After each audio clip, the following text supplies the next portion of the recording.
दोस्तों, आज जो बात मैं आपको बताने जा रहा हूं, ये कोई आम खबर नहीं है। ये कोई मामूली दिफाई मुआहिदा नहीं है। ये वो पेशरफ्त हो सकती है जिसका मुस्लिम दुनिया दहाइयों से इंतजार कर रही थी। और सबसे अहम बात, ये सब हम नहीं कह रहे, ये तफसीलात सामने आई हैं ब्लूमबर्ग की एक इंतहाई संजीदा और बाखबर रिपोर्ट में। ब्लूमबर्ग के मुताबिक तुर्की अब बाकायदा तौर पर सऊदी अरब और जौहरी ताकत पाकिस्तान के दरमियान मौजूद दिफाई इत्तेहाद में शामिल होने का फैसला कर चुका है। और अगर ये हो गया तो दोस्तों, ये इत्तेहाद सिर्फ एक मुआहिदा नहीं रहेगा, ये ताकत का नया ब्लॉक बन सकता है। जरा रुक कर सोचें, पाकिस्तान जौहरी ताकत, मिसाइल, बैटल हार्डन्ड फौज, सऊदी अरब लामहदूद माली ताकत, अरब दुनिया का मरकज, तुर्की नेटो की दूसरी सबसे बड़ी फौज, जदीद दिफाई सनत, जंगी तजुर्बा। ब्लूमबर्ग के मुताबिक अगर ये तीनों एक छतरी के नीचे आ गए तो ये इत्तेहाद महज सिंबॉलिक नहीं रहेगा, यह अमली तौर पर एक मुस्लिम नेटो की बुनियाद बन सकता है। ब्लूमबर्ग की रिपोर्ट का सबसे खतरनाक और ताकतवर पहलू यह है कि इस मुआहिदे में लिखा है कि अगर एक मुल्क पर हमला हुआ तो इसे सब पर हमला तस्वुर किया जाएगा। दोस्तों, यही तो नेटो का आर्टिकल 5 है, यानी अगर तुर्की इसमें शामिल होता है तो पाकिस्तान पर हमला बराबर होगा तुर्की और सऊदी अरब पर हमले के। सऊदी अरब पर हमला हुआ तो रद्द अमल आएगा पाकिस्तान और तुर्की से। ये डेटरेंस की नई डेफिनेशन है। ये इत्तेहाद पाकिस्तान के लिए खास तौर पर गेम चेंजिंग हो सकता है। अगर आप चाहते हैं कि आपका ब्रांड या कारोबार हजारों नाजरीन तक पहुंचे तो हमारे साथ एडवर्टाइजिंग करें। अपनी प्रोडक्ट को सही ऑडियंस तक पहुंचाने के लिए हमसे राब्ता करें। एडवर्टाइजिंग के लिए नंबर स्क्रीन पर मौजूद है। पर क्यों?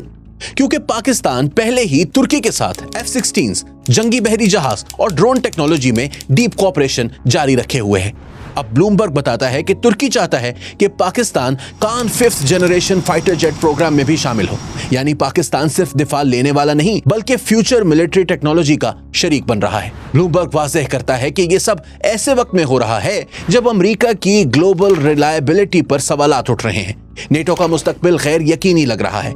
मुस्लिम दुनिया को बार बार तन्हा छोड़ा गया है और खास तौर पर पाकिस्तान और भारत के दरमियान हालिया फौजी झड़प, अफगानिस्तान के साथ बढ़ती कशीदगी, ये सब इस बात की तरफ इशारा है कि मुस्लिम ममालिक को अब अपनी कलेक्टिव सिक्योरिटी के ऊपर ध्यान देना होगा।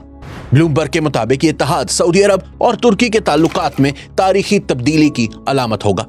ये वही दो ममालिक हैं जो कभी सुन्नी दुनिया की क़यादत पर हरीफ थे। ये एक दूसरे पर डिस्ट्रस्ट रखते थे, लेकिन अब मुश्तरका बहरी इजलास, दिफाई ताउन, मुश्तरका रीजनल विजन, ये सब रेकन्सिलिएशन नहीं, स्ट्रेटेजिक यूनिटी है।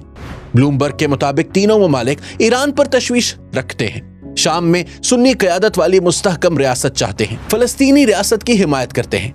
यानी ये इत्तेहाद सिर्फ दिफाई नहीं बल्कि आइडियोलॉजिकल जियोपॉलिटिकल अलाइनमेंट भी है।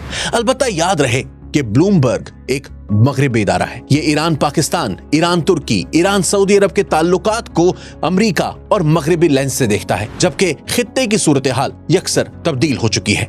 आज ईरान इनका दुश्मन नहीं बल्कि बतदरीज इत्तेहादी बनता चला जा रहा है। दोस्तों, तो अब सवाल ये नहीं कि क्या ये इत्तेहाद होगा। ब्लूमबर्ग कहता है कि मुज़ाकरात एडवांस्ड स्टेज में है और मुआहिदा होने का इम्कान बहुत ज्यादा है। लिहाजा असल सवाल यह है कि क्या ये मुस्लिम दुनिया के लिए एक नए दिफाई दौर की शुरुआत है?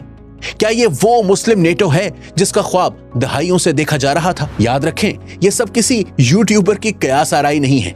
ये सब आ रहा है ब्लूमबर्ग की रिपोर्ट से, अंदरूनी जराए से, आलमी ताकतों के बीच बदलते तवाज़ुन से। अगर ये इत्तेहाद हकीकत बन गया तो ये सिर्फ खित्ते की सियासत नहीं बदलेगा, ये तारीख बदल देगा।